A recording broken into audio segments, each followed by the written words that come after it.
So it's really a delight to be here. And I realize that if I move around, it makes it difficult for the cameramen to put me on film, which is probably a good thing because nowadays some Russians will hack me or something.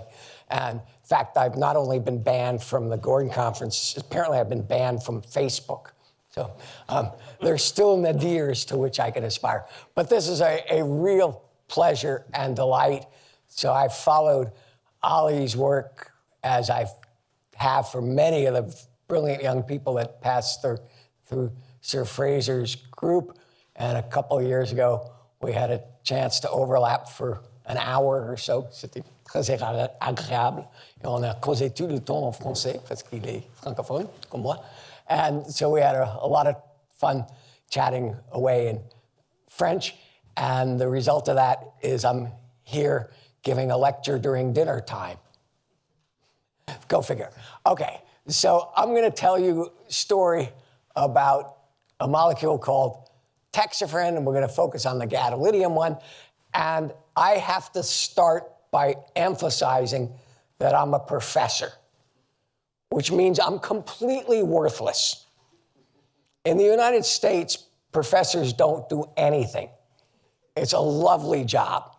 And Texas climate matches Abu Dhabi climate, which means that having a job inside an air-conditioned building, not any heavy lifting, no road repairs, nothing. It's ideal. I haven't done a chemistry reaction since 1991, other than trying to make coffee. And I don't even get 100% yield of that. A lot of it ends up on my shoes. So all the great stuff, if it's great, that I present will be because of collaborators and coworkers. But the other thing I've discovered as a professor, please pay attention, is that nothing is impossible because I don't have to do it myself. All I do is ask a graduate student, oh, would you please be so kind? And then it gets done. It's perfect. So I'm going to tell you what some really smart people have done that has allowed me to get on an airplane, to come all the way here, to have fun with my friends, and to meet new and make new friends.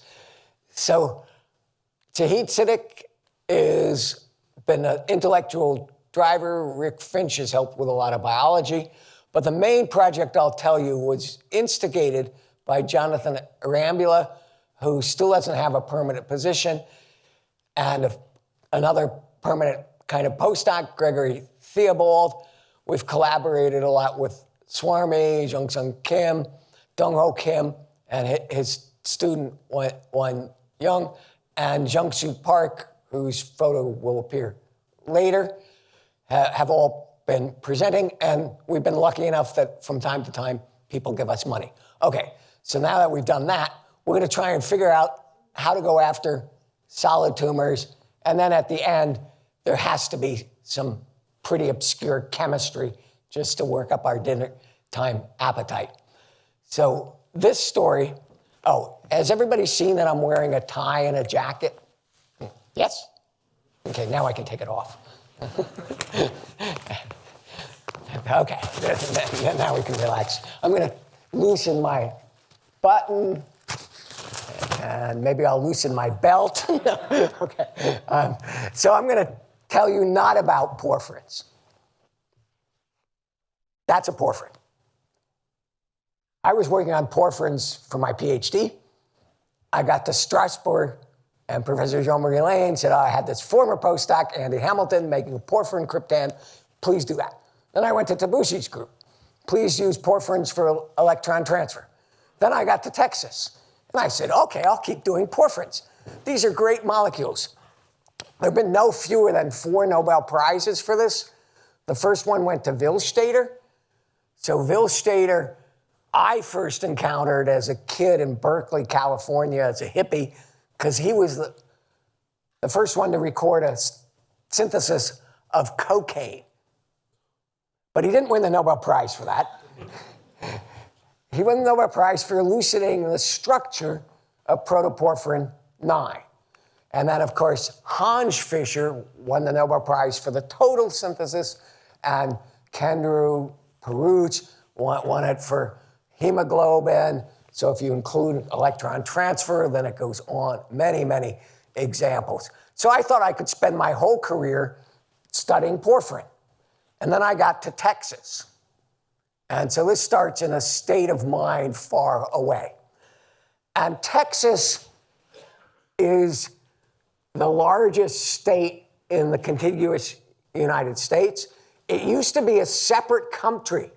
So it's known as the Lone Star State. Lone comes from the German word allein, by itself. And after 10 years of being its own republic, Texas went bankrupt.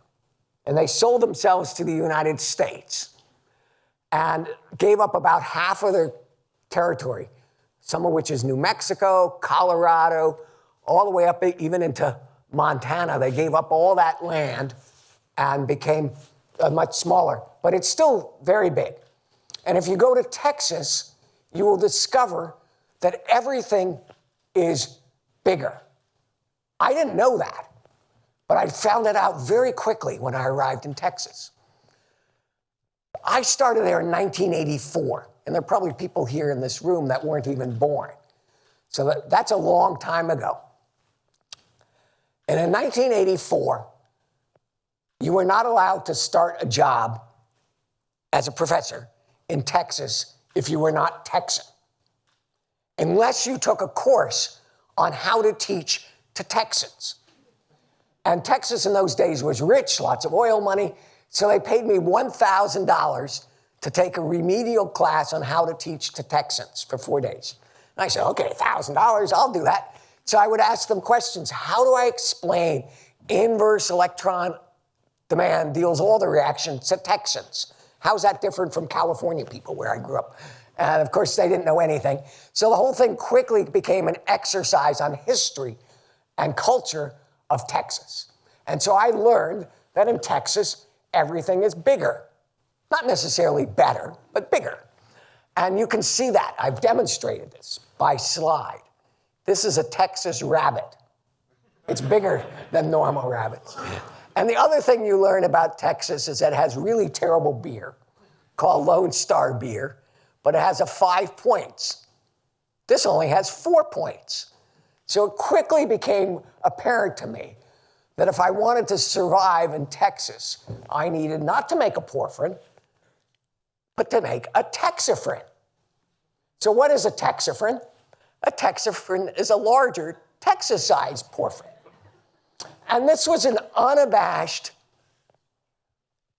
devilishly clever, I might say, thinking that if you name a molecule after your state, then you have to get tenure. Okay, you're past that stage, but I could have given you this advice. Okay, so that was the idea. And so this is the flag of Texas, and the idea was to chelate the flag with your molecule. And we published this. It was called Expanded Porphyrin.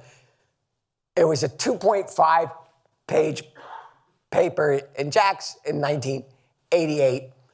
And then I met Dirk Guldi. That's a recent photo.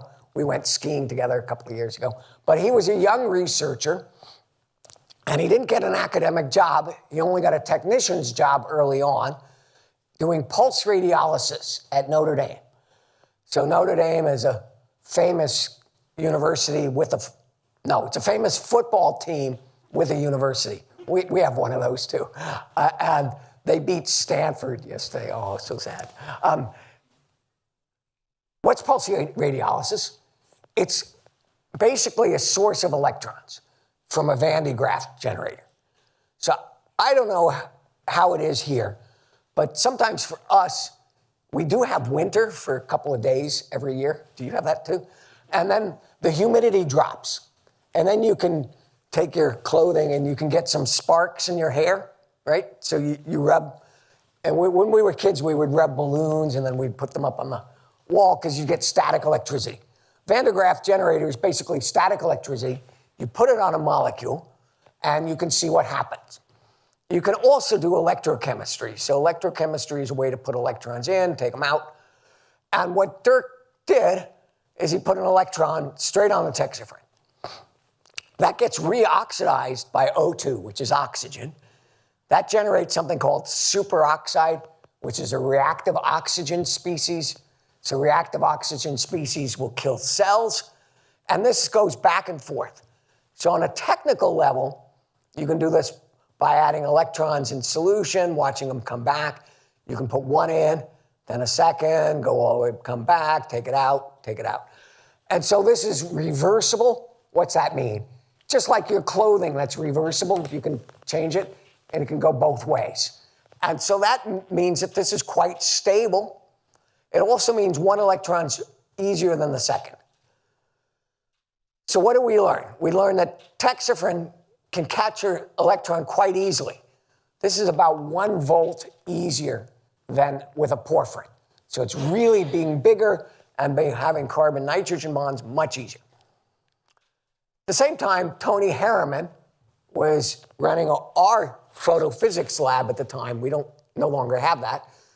But he measured the spectrum of lutetium texaphyrin. So we put lutetium in here. And what do we see? We see an absorbance way out here in the red that just matches the absorption from blood. And all this is very, very technical, but we can understand this. Blood, porphyrin, red. So I don't know if you've ever cut your skin or something, and red stuff comes out, or you have to give blood. It's red. It's not green. Grass is green. Blood is red. They're similar molecules, but the aromaticity is different. But if you like to go camping, or you have electric power outlet or power outage, you can take your flashlight, right? And you put white light in, and red light comes out. Because the porphyrin is absorbing all the blue and the green light, and here's scatter. But so that's also interesting in terms of spectroscopy. But most of the absorption is due to the blue and green light being caught by the porphyrin. So what comes through is red, or what bounces off is red. But this texaphyrin is green because it's absorbing red light, so the blue and the green goes through. And so it's just where your body is most transparent. So you can get light deep into your body by using red light. If you take your green light, it seems like pretty powerful laser, but you put it into your finger, it doesn't go through because it all got absorbed. So we can use red light. And based on this, we thought, okay, we have electrochemistry, we have spectroscopy, let's cure cancer. Seemed like the obvious next step, doesn't it? And this came about in part because of my own personal history. You heard about that. And the second time I caught cancer, I was pawned off. First time I was treated by Henry S. Kaplan, who never won a Nobel Prize, but probably should have. Until he came along, cancer was universally fatal. He introduced radiation therapy, and that made a big difference. I had all that.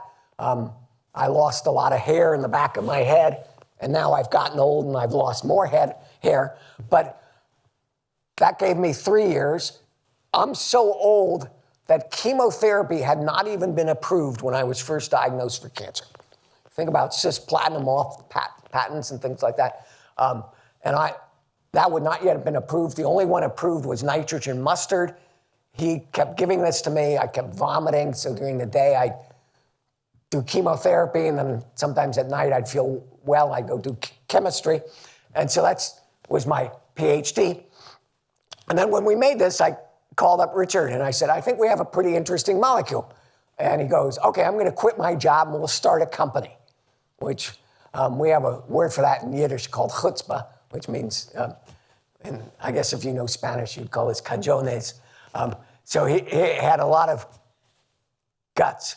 And the company he quit was IDEC, which was doing anti-idiotype antibodies, but he wanted to be top dog. So he ran the company for a while. And the idea we pitched to the venture capitalists at the time, that's the old logo, it has a new one now, is that we would use gadolinium texaphyrin for MRI, and lutetium texaphyrin for photodynamic therapy, basically shining light. And so, do we have a periodic table here? So gadolinium and lutetium are way down on the bottom of the periodic table. I think I have one, but I'm not sure. Let's see if I brought my periodic table with me. Yeah, I have a periodic table. Can everybody see that? Okay, so there'll be a quiz later. But right down in the middle is gadolinium. And that's deep down in the periodic table, those nether regions that we don't talk about in polite company, but it exists. Lanthanides, actinides, these kinds of things. Okay, so gadolinium has 7 unpaired electrons. Those of you who do chemistry, you've done NMR spectroscopy, know that if you have extra electrons, it perturbs your spectrum, the relaxation rates change, and so it can be used for MRI contrast. And you can see that, and we'll see others. Lutetium is way at the end. It's diamagnetic. It's a big metal. And so what does that mean? It means if you put light in, it goes up, but then it transfers to the so-called triplet state very quickly, and that can upconvert oxygen, as I'll show. So that was the original thinking. And so let's just review this photodynamic therapy, or PDT. And so it's a kind of next generation treatment where you take a photosensitizer and light and oxygen and generate reactive forms of oxygen, which can then go and kill cancer. So here's a more schematic diagram. So if you start at a ground state of a photosensitizer, you excite it, you get electrons promoted to high level. These electrons are in what's called a singlet state. So what's that mean? It means they're paired up together. But if you have something big, they can rip it apart and they become separated. That's called a triplet state. There's something in nature called conservation of spin. So there are a number of things that are conserved in nature. Conservation of linear momentum. That's why we don't fall off our bicycles. Angular momentum, which is how a centrifuge. Conservation of mass. Though after dinner, my mass may no longer be conserved. And conservation of spin, conservation of charge. So this is something that's conserved, but with a big metal with all its electrons, you can put it into this. And so then that will take normal triplet oxygen and convert it to singlet oxygen. So oxygen has a lot of oxidizing power, but it doesn't happen very quickly. So if you want to make a marshmallow roast or campfire, you always are lighting a match. Barbecue out on your porch. You have to light a match to activate your oxygen to make it into the active triplet state. So it will have the right spin to interact with an organic carbon bond. Carbon-carbon bond, carbon-hydrogen bond. Well, you can get that same energy using a light and a photosensitizer. So basically, PDT is a fancy way of burning stuff. And it can trigger apoptosis. And we didn't invent this. Maybe Tom Doherty gets the big credit for popularizing it. But even the Egyptians knew that if you put certain things on your skin and you went out in the sun, you'd get a reaction. And if you had some skin disease, maybe it would kill it. So photodynamic therapy has been around most of human history. But Tom Doherty really turned it into clinical practice. His protege, Ravi Pandi's really taken over. Dave Dolphin got a porphyrin system that was approved, and for a few years, that was the leading treatment for macular degeneration, and his business partner, Julie Levy, and others have made contributions. So early work from Pharmacyclics, this company with Richard Miller, we found that the texaphyrin localizes to plaque, and you can see that. You get an increase in the fluorescence. And then we came along with a little laser red light, 730. And if you do that, this is a blockage. So this poor person has arterial disease, or I guess it's peripheral arterial disease. 30 days later, after one treatment, you can see a 50% increase. And this is a disease where you have a restricted blood flow. You open it up because it's laminar. Even a 50% is a huge difference. And so what happens is that these patients start to feel better. Now, instead of walking in a cane or being a wheelchair, they start really walking. A little further exercise helps them. And so they feel better and they get better. So we were pretty excited about this.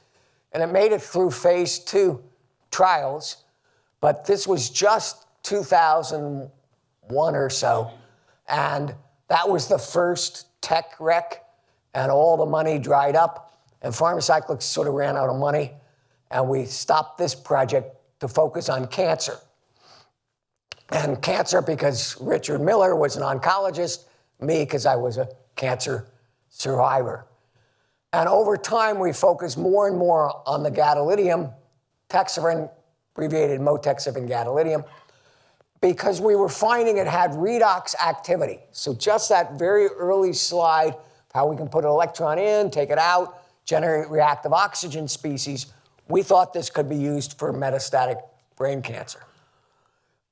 Unfortunately, something called Murphy's Law held, and Murphy's Law, we inherited this in the United States from our Irish Americans, and it's maybe the ultimate expression of pessimism. It says if something bad can happen, it will. And I heard a similar thing from Hungarians, that today is worse than yesterday, but it's better than tomorrow. So talk about optimistic statement. So what happened? We got all the way through a phase 3 trial. The new drug application to the FDA was rejected in December of 2007. This was done in spite of the fact that 62 of 64 centers had very good results. If you took all 800 patients that were ever treated for non-small cell lung cancer over 2 phase 2 trials, P was very good. Critical, the texaphyrin was found to be exceedingly safe, no grade 3 or 4 toxicities. And sadly, even today, there's no alternative treatment option. But there were 2 real study problems. One is that 2 of these 64 centers waited 2 months to put patients on trial. And of course, cancer is growing exponentially. So when I was diagnosed, I got diagnosed by my older brother, who's actually a quite famous medical doctor. He was a first-year medical student, and I was complaining I had this cold that just didn't go away, and I had some pain. And he said, well, it's probably nothing, but you should go get a chest x-ray. So finally, he kept pestering me. I said, I'm busy. I want to have a date with a girl. I want to study organic chemistry, blah, blah, blah. He kept pestering me. And then I got a chest x-ray on Thursday, came back not so good. Next day, I was getting biopsy. Tuesday, I was in Stanford Medical Center getting surgery, and a week later, starting radiation therapy. So we go very quickly in terms of the medical care for cancer. And these 2 sites waited too long. And so they didn't get good results. And the others, the FDA had recommended we do 750 patients, but Richard wanted to save money, and he only did 550. And I think if we had done 600, this would have been an approved drug. But at the time, all the FDA cared about was the p-value, which is a statistical marker. That's changed. As I said, there's still no good treatment option for brain cancer. My poor brother-in-law, more or less my age, just passed away from that a few months ago. And I still think the FDA would have been better off approving something that was okay as being better than nothing, which is that you will die, but they didn't ask me. Okay, so I knew I was in trouble because I was flying back, I guess, from France, and I got on one of these long-haul jets, and the stock was $20 a share. And when I got off the plane, it was $1.50 a share. And I'm going, this is not good. And he's going, I'm afraid, gentlemen, this doesn't call for a drink, but let's have one anyway. And in the US, we like something called the Simpsons. And Homer Simpson is going to alcohol, which is the cause of and solution to all life's problems. Okay, so what did we do?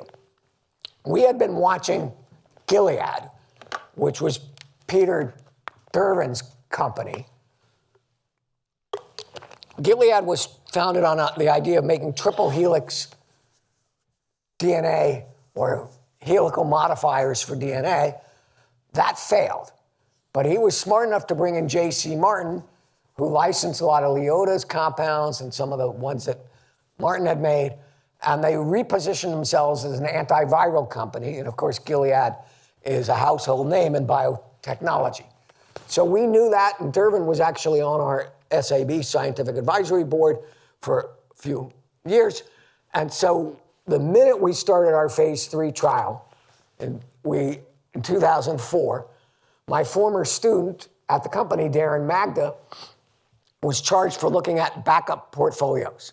And so we licensed in 2 things from Craig Venter's company, Celera. So Venter, of course, was famous for DNA sequencing. He had raised $1 billion, and then he sort of went bankrupt. And so we bought a couple of portfolios that Darren discovered, Richard and the board approved.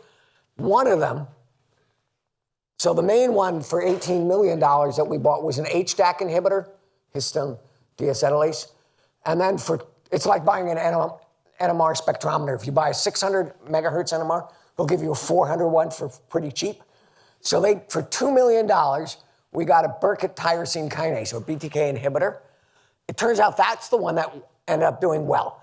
$2 million, so please keep that number in mind. It was approved by the FDA for its first indication November or December of 2013. And May of 2015, Pharmacyclics was bought for $21 billion. And this drug is now being used to treat 40% of all leukemia patients. So that's pretty cool. And obviously, the scientists, we don't make very much money, but it was not quite zero. And so I've been busy reinvesting the proceeds. You can see some nice cars, good whiskey. Famous guys have come, Fei Ho Wang. So bought this little lake house. So this is my dacha, if you know Russian. So dacha is like a summer home, which is different from dasha, which is a young girl. I did not buy a dasha. I bought a dacha. Please don't get me in trouble. Okay, so let's get serious. What do we really know about this? We know that Texaphyrin, like porphyrins, localize really well to cancer. And because we have gadolinium, we can see it. So this is a poor girl, terminal pediatric brainstem glioma. If you're a medical oncologist, radiation oncologist, you can tell there's some problem. But if you're like me, a chemist, then you add the Texaphyrin, you get a change in the relaxivity, so it lights up the cancer. And this has inspired the long and very far from complete struggle to bring Texaphyrin back into clinical testing. And that's the story I'm going to tell you. So all this was just the introduction. Now we'll get to the real science. And why? Why am I so passionate about this? I think a lot of this is personal, and I think everybody in this audience has personal goals, professional goals, and my job as professor is not to tell my students their dreams, but to help them find their dreams and realize their dreams, help them. So my dream is to bring a third compound into the hands of medical doctors. As a chemist, that's as far as we go. So if we can get it into clinical testing, we're done. And I remember from my story with Richard Miller, so we were saying you should do more patients, blah, blah, blah. And he told me, I'm not going to come to your lab and tell you what size round bottom flask Why are you telling me how to do medicine? So in the United States, we have two kinds of doctors. One are called PhDs, and in English, PH is pronounced F. So PhD should be pronounced, if you want to spell it out, should be pronounced phony doctor or fake doctor. The other kind of doctor we have, and my brother is like this, is an MD, and that should be pronounced money doctor. So if you can go from PhD to MD, you're done. So my goal is to try and get a third compound into the clinic before I run out of heartbeats. So that's my dream. How are we going to do this? The basic idea is we're going to try and use Texaphyrin as a tumor localizing platform. So here you can see the little star of Texas. We'll put some cancer drug. This will go to cancer per those MRIs, and then we'll release that. And we're focusing mostly on platinum. Why platinum? I was lucky enough to team up with Shahid Siddiq. So he's originally from Pakistan, educated in England. He worked there in industry for carboplatinum, and then MD Anderson, our famous cancer center in Houston, bought him. So he's one of the most respected guys in platinum chemistry. There are 3 FDA-approved platinum drugs. As I said, I'm so old that this one was not, the oldest of them all was not yet approved when I was first diagnosed with cancer. 50% of all patients getting chemotherapy get one of these 3 drugs, and they're extremely toxic. They're very, very potent, but very toxic. So carboplatinum is less potent than cisplatinum, but it's also less toxic, so it's a little bit better drug. Oxaliplatinum overcomes some resistance mechanisms because of the diamino cyclohexyl, but it's pretty toxic. Texaphyrin, on the other hand, so here's a schematic. This is not so toxic. We know that from the clinical trials. We also know that it goes to cancer. So if we combine good localization, low toxicity, with bad localization, but high toxicity, maybe we could get a good drug. And we're targeting ovarian cancer because we think that's just at the sweet spot where if we could bring twice as much platinum without killing the patient, then we could probably double the survival. So that's what motivates us. Okay, so here's the bad girl. So we always have in the United States, if you read mystery novels, there's always the good cop and the bad cop. So the bad cop, if you watch Law and Order, is one who's beating them up. You better confess. And the good cop is, oh, please, won't you tell us so nicely? We'll be here, have a cigarette. Okay, and so this is our bad girl. If you give platinum to the bad girl, the girl's good, the platinum's bad. It goes everywhere. And some people think that only 1 to 5% of the platinum actually gets to the DNA, where it makes the kinks that Steve Lippard figured out, and that induces apoptosis. But what happens is cancer therapies fail due to dose-limiting toxicity, because it goes all throughout the body. And platinum, of course, is highly electrophilic. Nucleophiles like thiols and enzymes will bind to it. That makes toxicity. If we could get more of it to come here, that would be good.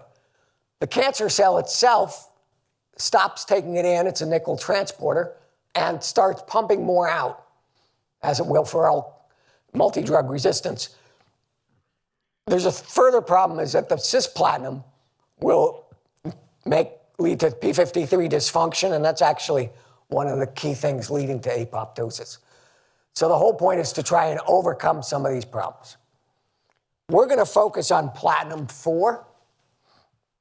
Why platinum-4? So platinum-2, that's the current drugs, but platinum-4 has extra axial ligands. The 4 means it's missing 4 electrons formally, and this is only missing 2. Because the platinum is missing so many electrons, it's holding on to these other guys, we call them ligands, really tightly. And if you're an organic chemist and you've done catalysis, you know that we're usually using low valent metals, palladium 0 for your hydrogenation, for instance, because ligand exchange is faster. So what's all this? That's a lot of words. If you have something that's kind of neutral, it's not going to be carrying so much because it's happy. It's got all its electrons. Start to take more electrons away, it's going to try and steal electrons from whoever it can. So the more electrons you've taken away, the more it's holding on to other things. That's bad for catalysis, but that's good here because it's holding on to all these guys tightly. So the platinum now goes through the body, but those other guys aren't coming off, so it's not going to bind to an enzyme quite so well. You're not going to have so much toxicity. But all that was known, but will texaphyrin give us a benefit? Well, we think it'll help target it, but we think it can do more. So the idea is that platinum-4, not very toxic, runs around the body, gets to cancer cell. Well, Warburg, way back in the 1950s, won a Nobel Prize for figuring out that rapidly proliferating cells, including cancer, are a reducing environment. They outstrip the oxygen supply. They start to build up electrons. And maybe that'll take the platinum-4, platinum-2, that can then go to the DNA, through the canonical lipid kinks, and program cell death. But again, will texaphyrin help us? Will give us a special benefit here? And I think it will. So way back when he was at Pharmacyclics, Darren Magda, he's now working for Ken Raymond's company, Lumifor, he discovered, and this is why we thought texaphyrin might work, that reducing metabolites is like ascorbate would go to the texaphyrin. And maybe this would work for platinum. Oh, this is a typewriter. Has anybody ever seen one of these? Maybe in the movies? Okay, again, you can tell from my age onset alopecia. I have a very I'm spending all this money on new sports cars these days, but I'm saving money on shampoo. It's kind of insane. Okay, so you can tell I'm an old guy. But if you didn't know that, this would be further proof. I'm so old that I typed my PhD dissertation. What's a typewriter? It's a little machine, and you hit one of these, and this arm comes whap, and it has a little letter, and it sticks to the paper. And I typed my PhD. No computer. I didn't write my PhD. I had a really good undergraduate named Brent Iverson who wrote it. But I typed it. Even typing that was hard work. It took me 2 weeks. You make one mistake, start over. No backspace. So typing my PhD, this was a really big achievement, I thought. Then the big day comes. I put on my cravat, walk in, and I hear my boss, Jim Coleman, talking to another professor, Henry Taube. And okay, I'm nervous, but I heard Taube say, I think this is a pretty good PhD. I read the first 16 pages. Okay, I never drank coffee before. I became a coffee addict during 2 weeks of type. 260 pages typed by me. Professor Taube read 16 pages. Afterwards, he only asked one question. Well, maybe you can get the answer. Think of another carbon compound with the same oxidation state as CO2. That's the only question he asked. Fortunately, I got the answer. You can think about it. I got my PhD. Then I'm complaining to Coleman. Professor Taube only read 16 pages. He goes, did he sign it?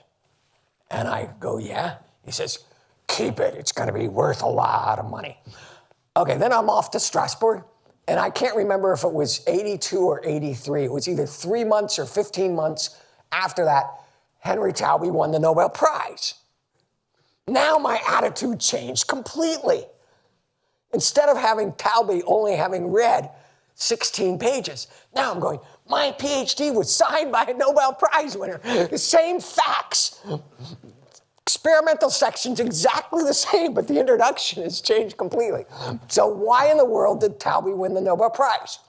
It's something that's completely obvious now in retrospect, but not so in prospect. At the time, people were wondering why some electron transfer, how electrons go from one molecule to another, why some were really fast and some were really slow. And he won the Nobel Prize for inner sphere versus outer sphere electron transfer. So if you can take something negatively charged, bind it to positively charged, then electron transfer is very fast. But if you have to go from here to here where there's no room for them to dock, no parking place, then it's very slow. And so we get a benefit. We can park, we can put electron, but we started by showing from Dirk Guldi that this was a really stable system with an electron. So now we have lots of time to transfer to platinum. And so basically we have this platinum cocktail that enhances that. So how do we test this? We do something called MTT. So we have a little baby cell lab, and we buy a couple of different cell lines, and we use this thing called this tetrazolium. So this is kind of the TLC plate of cell biology. This is accessible to the organic chemist. And again, we were talking about this, but this is something you can set up in your lab. If you have a living cell, it gets reduced, opens up, you have an extended pi system, it turns color. So if you kill all your cells with bleach or something, then no electrons, no color change, it stays clear. If all your cells are alive, then it's going to be dark purple. So you add increasing concentrations of your compound, you start with 100% cells alive, and you look to see what gives you about 50%. So you're looking about here. So the more you need, the less potent. In other words, if you can move the curve to your left, then you have a stronger, more cytotoxic agent. That's only the very beginning. It's, as I said, it's like thin layer chromatography for drug discovery, because potency is only one of the many variables. Is it induced mutagenesis? Is it cleared? Is it toxic? So this is just the beginning. But if you don't have potency, then you can go home. So Texaphyrin, MGd, that was not very good, which is maybe why it failed clinical trials.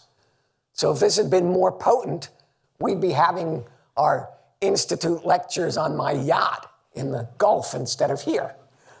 Didn't happen. Platinum-4, not so toxic. We know why. Holds on to these guys. But you put the two together, it's 10 times better. So this is our current lead system. We're calling it oxaliTex. It's based on oxaliplatin 4 with axial ligands. So we just oxidize platinum 2 to platinum 4. Now we can attach succinimide. Why do we want to do that? Because we want to have the localization of the texaphyrin carry the platinum, and we want to know the pharmacokinetics, and having one agent as opposed to mixture is just going to be better. And so this was started by Jonathan. This particular molecule was made by Gregory, and that's our lead. So now we get to the good girl. So the hope is that by using the texaphyrin localization, we'll take it straight to the ovarian cancer, or at least enhance its uptake there. Now, because we're using a porphyrin that goes through enhanced permeation retention, not a nickel transporter, any downregulation of nickel transporters, which make platinum less active, won't affect us.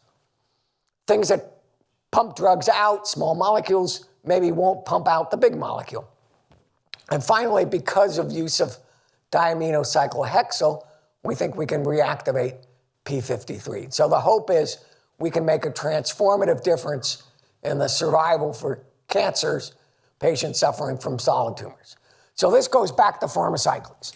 So again, ibrutinib, that drug that we've licensed in, I think it has not yet been approved as a frontline therapy. It's already being used for 40% of leukemia patients. I think within 5 years, it and similar kinds of compounds, covalent drugs, will take soft tumors like lymphoma I had, leukemias, and turn them into, if not complete cures, at least chronic illness. But solid tumors, some are responding to immuno-oncology, and when it responds, it's really remarkable, but only about 20%. We still have a huge problem with solid tumors. So things like lung cancer, ovarian cancer, brain cancer, liver cancer. These are real problems, and that's what we're hoping to go after by using this localization. Okay, let's get technical. There are 3 reasons we think this will work well. This is anecdotal evidence. It's an MRI showing some localization. The second thing is that we get this increased platinum uptake because we're not susceptible to resistance mechanisms involving nickel transporter or other efflux. And from Sahid, to pronounce it closer to what he'd like, you can get an A549 platinum sensitive, wild type, and this is a patient-derived, cisplatin resistant tumor. So we started today with the 3rd bar graph was over the same cell line that you guys are using. And if you look at platinum drugs, cisplatin, carboplatin, oxaliplatin, maybe I have them backwards. Cisplatin works really well for the wild type, not for the resistant. Really well for the wild type, not for the resistant. And ours with an error works the same. And finally, as I said, by using the diaminocyclohexyl, we get a different kink in DNA. Just like oxaliplatin, we reactivate dormant p53, and cisplatin doesn't do that. So this is something we knew we would get by using oxaliplatin as our base. Okay, so now we're into doing animal studies. This is where it gets expensive. So I don't know how it is here, but doing an animal study, we start with mice, and 1 mouse study costs the same or maybe even a little bit more than I pay my graduate students. So a graduate student, and if we're really successful, we'll go to a monkey study. And a monkey study costs as much as what I'm paid as a professor. So you can figure out where I am, somewhere between a rat and a monkey. It falls a full professor. Okay, so these are very expensive. We keep trying to get them right. First one was with a human lung cancer because it's a good subcutaneous model. That's probably not a great indicator of ultimate clinical success, but it's a good place to start. So if you look at tumor regrowth, you don't get any inhibition with just vehicle. If you use carboplatin or oxaliplatin, which is used for lung cancer, not very well because people die of lung cancer, you get some effect. And we have a low, medium, and high dose. And again, we're getting statistically significant benefits. We talked about how we're worried about conservation of mass, and we have to do that if you're doing drug discovery. So the whole key is this therapeutic ratio between toxicity for a cancer versus toxicity for the whole animal. And how do we test that? We go, here, mouse, mouse, mouse, mouse, here, mouse, mouse, mouse. We take a mouse, volunteer, and we squirt the drug into it, or the drug candidate. And the NIH ethical guidelines say that if it loses 15% of its weight, you have to humanely sacrifice the mouse, basically dispatch it. And of course, as we all having fun, maybe we're doing this experiment in reverse where we gain 15% of our weight and then we'll have to be dispatched. But anyway, the key point is we didn't see much change in body weight, so no acute toxicity. So that's good. And this is a slide that has us most excited maybe. So this is a patient-derived ovarian xenograft, PDX. So what is this? This is a cancer from a lady who passed away from ovarian cancer. It developed resistance, did not respond to the drugs. So lady's ovaries, right? So really important. And now she donated her tissues to science through Champions Oncology. They have a database of these, and they grew up mice xenografts, so they put it into mouse. And now if you look and you treat that with carboplatin, which is what that patient had, died because it didn't work, sure enough, it doesn't work. Just as bad as no treatment at all. And now if you add ours, stops growth, maybe even reduces it. And again, no acute toxicity. And so this is sort of Kaplan, this is called the Kaplan-Meier curve, where the Kaplan is the Henry S. Kaplan. What this is, each of these is where somebody comes off study or dies. And so by day 25, whether you treat it with carboplatin, current standard of care, or nothing, all the mice are dead. And that's where the study officially ends, actually where the first group reaches that. And at that point, we still have, what, over 80% still alive. And we're just going to follow this until every mouse dies either of cancer or old age. So we're pretty excited about this. As I said, this is a resistant cancer, no effective treatment, and we're really getting statistically huge difference. We've started to look at a colon cancer model. And again, we've done cell-derived xenografts and genetics. And here, N of 3, patient-derived cancer. And we're still testing reproducibility. And in fact, just some brand new data. So probably we should mark this as confidential. We haven't published this yet. But it's a repeat study. So now we have N of 10 in each group. And so this is the vehicle. This is the current standard of care. And this is our lead compound. And again, statistical significance between these in a colon cancer, platinum resistant. And so again, this is pretty exciting. And we're always worrying about reproducibility. So the last thing I want is to get to this point where we get into the clinic and we get to phase 3, and because of study design or because we didn't do our homework, things fail. So we're really worried about reproducibility. And a little over a year ago, I was coming to this part of the world. I was invited to go give a lecture at KAUST, and I stopped by Yale University, because that's near New York City, as you probably know, which is near NYU.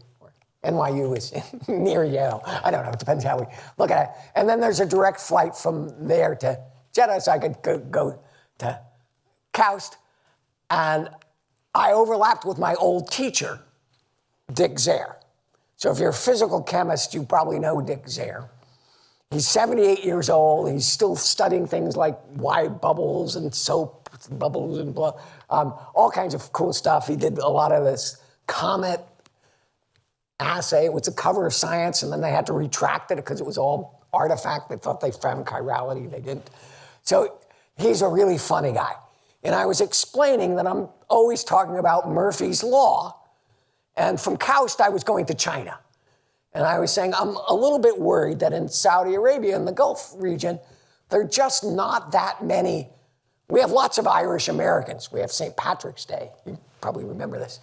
But in Saudi Arabia, there are probably just not that many Irish Saudis. And when I go to China, there's probably just not that many Irish Chinese. It seems funny. We have lots of Irish Americans. It doesn't seem funny.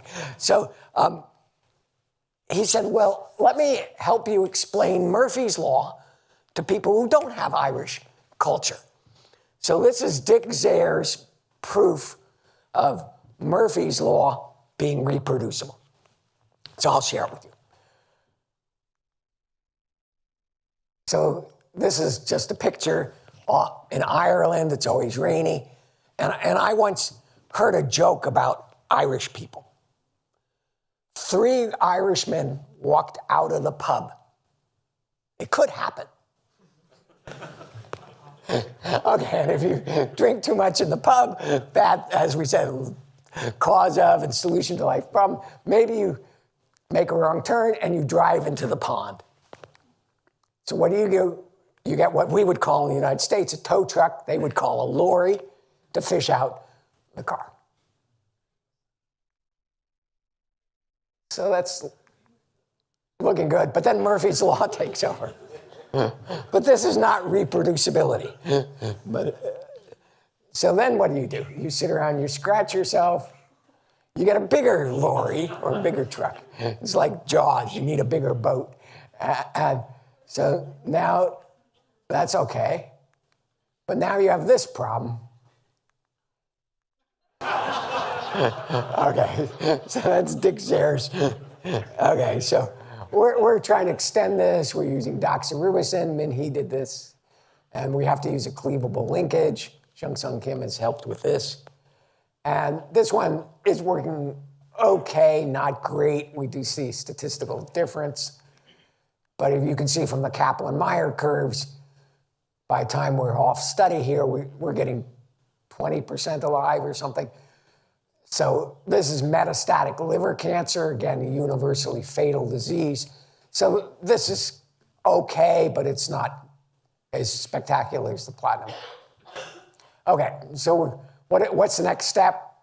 We're just starting this company, and I have to put the disclaimer, Sessler or Ambula and Karen Stronat, our business person, we have partially vested interest in this incipient company, and these are the things that we think we can do. And I've spent a year on this company. So far, I'm the only funding source. I've put in like the equivalent of 1 or 2 Teslas, and we're running around trying to find investors and venture capitalists, and we keep saying, please give us $20 million so we can get this into the clinic. And so far, remarkably, everybody has said no, except for one person who hasn't yet said no. So we'll see what happens. So we probably need about $9 million to start clinical trial. Once you start that, then that's an inflection point, and I think raising money will be easier, but we haven't gotten there. So if you know somebody who has an extra $9 to $20 million, please send. But this is not so terrible. Everybody says no, but it's kind of like marriage. I only need one person to say yes, and I'm happy. So we'll see what happens. Okay, so that's all I wanted to say about drug discovery.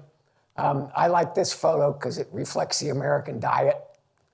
And the doc is going, who is the last person to see you alive?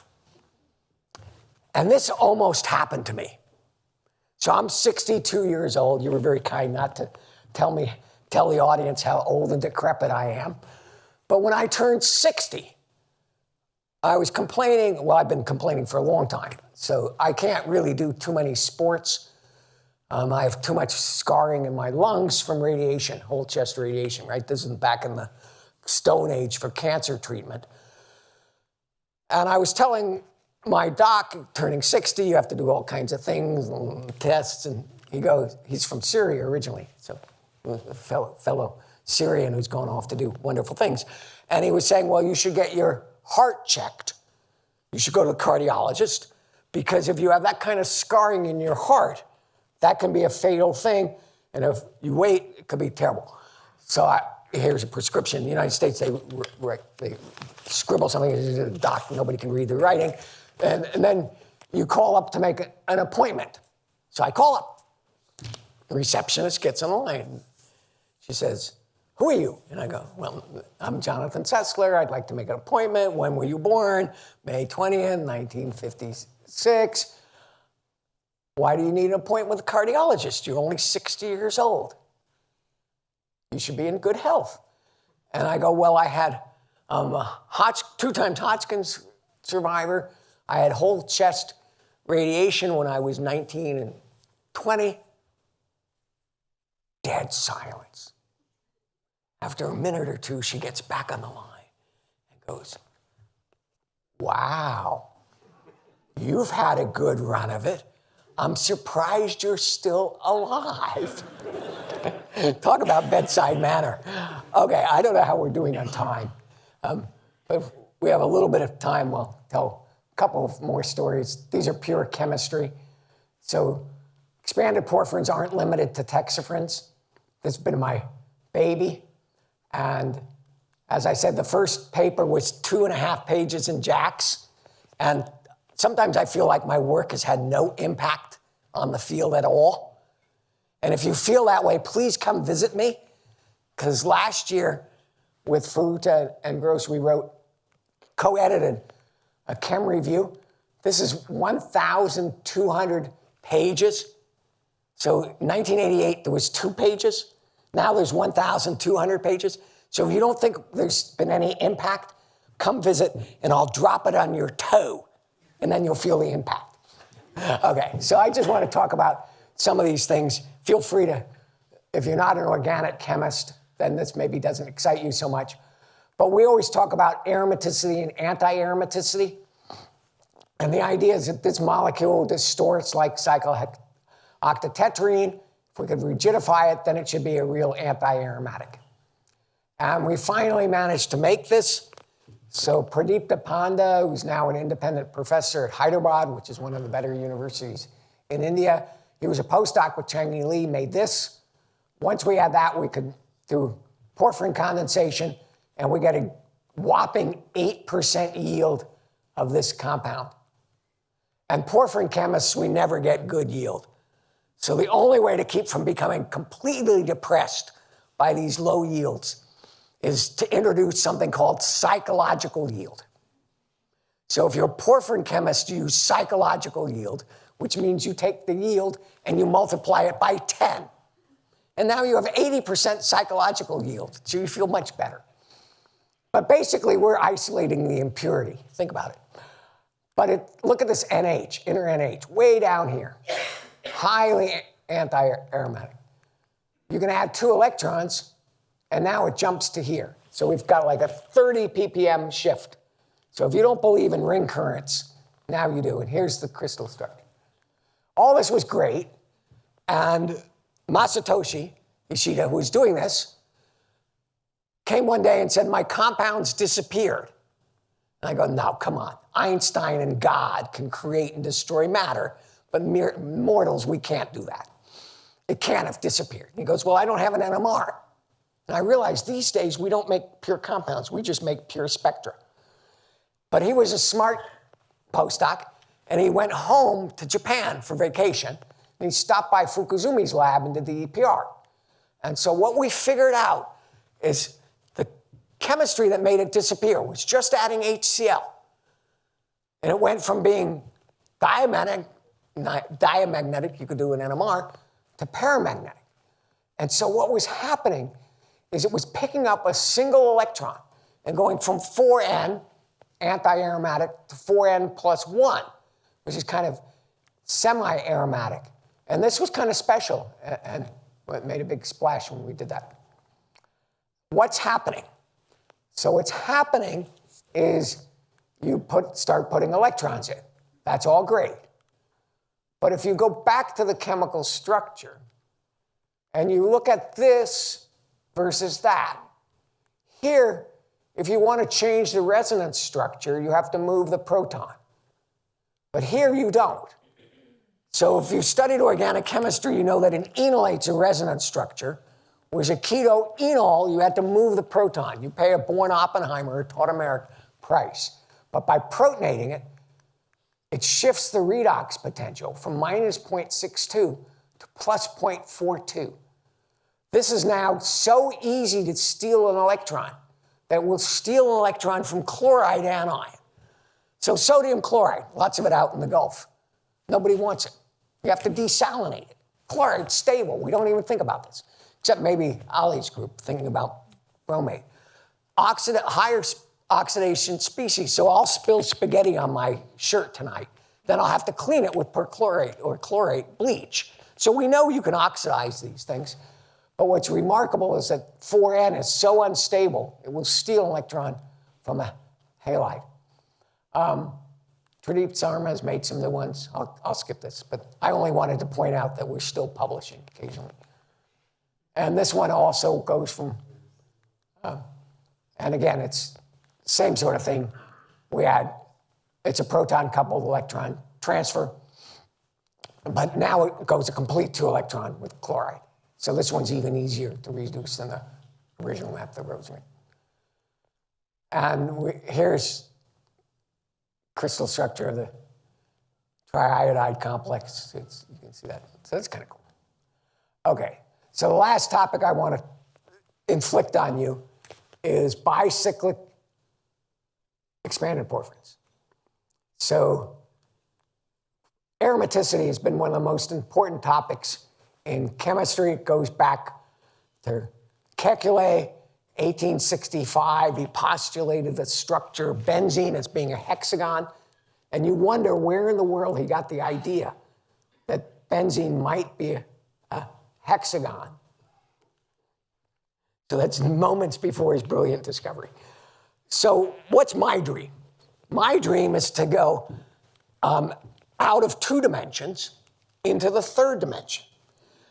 So again, Andy Hamilton, Jonathan Sessler, many other people had the benefit of working for Jean-Marie Lane, and he became famous from Jean-Pierre Sauvage's Cryptand, which was published in Tetlet, en français d'ailleurs, just as the original Catenane was published in Tetlet, en français d'ailleurs, in French. 3 dimensions. It's been with me my whole life. That's great. You do it with a polyether, you get Cryptand, you become famous. Maybe we could do the same thing with porphyrins, but the goal is not recognition. What happens if you have a ring of electrons? It can go that way. You make a 2nd ring, maybe like that. It could go that way. But what happens if you have both? Who wins? Where does it go? Does it merge? And after a huge fight, started by Chandrasekhar, Jungsu, great former student, finally figured out a reasonable synthesis. Even then, we had to use thiophene because parol's harder to work with. We made these. Here's the control. Crystal structures. So the key point is that it's topographically non-planar, because if it was planar, it'd just be 2 fused rings, kind of like naphthalene. And this guy is not completely perpendicular, because if it were perpendicular, you'd have no orbital overlap. Okay, so now we go and look at the spectra, and basically, you see the small ring here, the big ring here, emission, big ring, small ring. Basically, these guys are not talking to each other. So years of synthesis, this is a failed experiment. So what do? We come up with a new name. We'll call this dual aromaticity. But just between us, it's a failed experiment. This did not work. But we have been thinking about Rosering. And remember, we can take electrons in and out. So we start oxidizing this. And what happens is you pull 1 electron out, it comes out of the lower energy 34 pi system. And now if you start to pull out the 2nd electron, it comes out of that one. So now we've taken this, we've removed 2 electrons. It still shows spectroscopic properties consistent in excited state lifetimes, consistent with aromaticity. It's a ground state triplet, at least at very low temperature.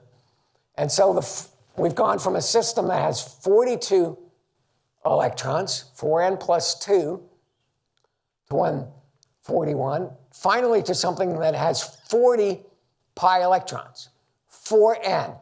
So those of you who studied Huckel's law know that that should be formally anti-aromatic, but it's looking aromatic. And so here's some calculations. Basically, 2 pathways are mixing. You look at the Nix values and the nuclear independent chemical shift. All this is consistent with this thing being an aromatic system with 40 pi electrons. And so this is in accord with Baird's law, which is basically, we know in synthetic chemistry as kind of the Woodward-Hoffman rules. So if you have something that's photo-activated, it's different than thermal. So thermally, we get Diels-Alder, 4 plus 2. Photochemically, we get 2 plus 2 because we've changed the selection rules. And the photophysics guys know this is Baird's rule. And so this is kind of cool. It's the first time I think we see a 40 pi electron system that's showing